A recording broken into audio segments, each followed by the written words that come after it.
ضد پہ اڑ جائیں گے کہ جب تک میرے مریدین کو نہیں بخشا ہے اللہ تب تک میں بھی جنت میں نہیں جاؤں گا وغیرہ وغیرہ.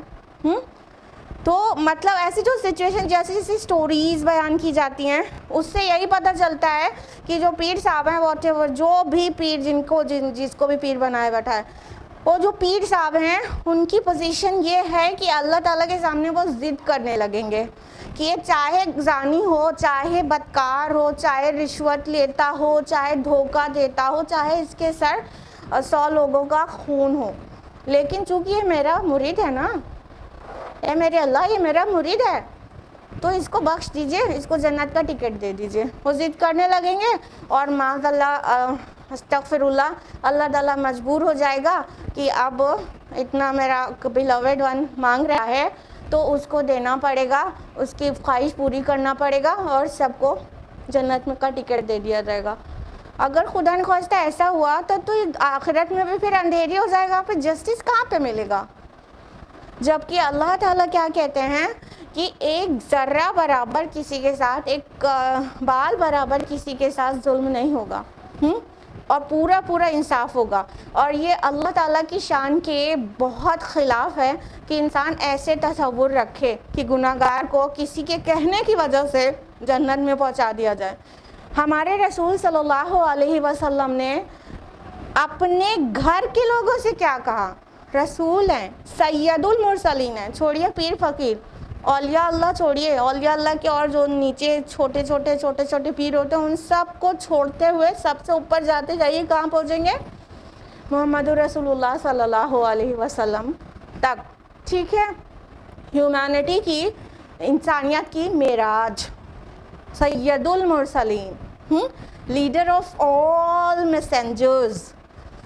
وہ ان کی کیا ٹیچنگ ہے؟ اپنی بیٹی سے جو بہت بیلوڈ ڈاٹر ہے ان کی فاطمہ رضی اللہ عنہ، کیا کہتے ہیں؟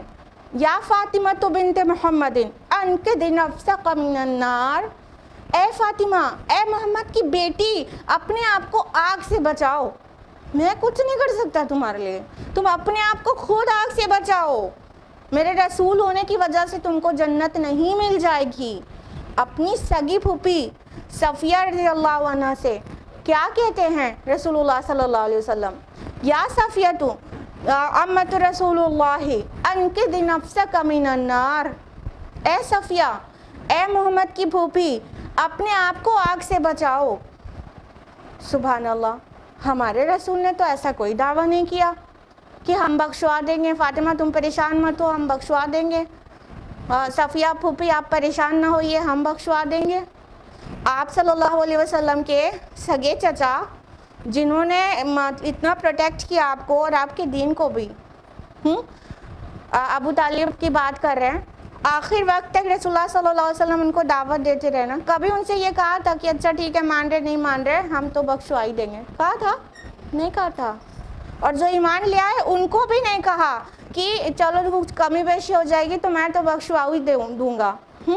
اپنے لختے جگر کو جب کہہ رہے ہیں اپنے آپ کو خود آگ سے بچاؤ، تو اب بتائیے کہ شفاعت کا کوئی بھی کانسیپٹ کہاں تک صحیح ہو سکتا ہے اللہ کے رسول کے نیچے اور بہت نیچے آنے کے بعد اور پھر چھوٹے چھوٹے پیر، پروہت، پنڈت، فقیر ان لوگوں سے. تو یہ اسلام کی ٹیچنگ ہے ہی نہیں. شفاعت کا کوئی سین ہے وہاں پر لیکن وہ اللہ کی مرضی سے ہوگا.